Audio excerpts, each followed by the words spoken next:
చాలా కాలమునకు నీ సహాయం లభించిన. జై శ్రీరామ్. ఈరోజు మా రామాలయంలో 36వ సర్గ పారాయణము కిష్కింధకాండలో 36వ సర్గ పారాయణం జరుగుతున్నది. వానరరాజా శోకవిగ్నుడై ఉన్న శ్రీరాముని పలుకులను విని నేను ఎంతయో వ్యధ చెంది తిని, ఆ వేదన కారణముగా నేను ఆ కోపములో నన్ను నా పరుషోక్తములతో నొప్పించి తిని, అందులకు నన్ను క్షమింపుము. ఇది 36వ సర్గము. 37వ సర్గం.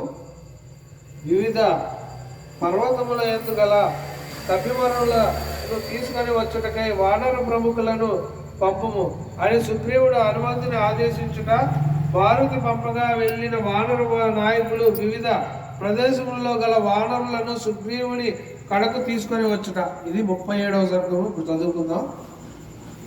మహాత్ముడు లక్ష్మణుడు ఇట్లు పలికిన పిమ్మట సుగ్రీవుడు తన ప్రక్కనే ఉన్న సచివుడకు హనుమంతునితో ఈ విధముగా నుడివెను.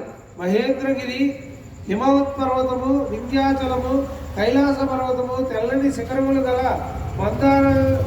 మందారచలము అను ఈ 5 పర్వత శిఖరములపై ఉండు వానరులను తీసుకొని రావెలను. పడమటి దిక్కున సముద్ర తీరమునందు ఎల్లప్పుడూ మధ్యాహ్న సూర్యుని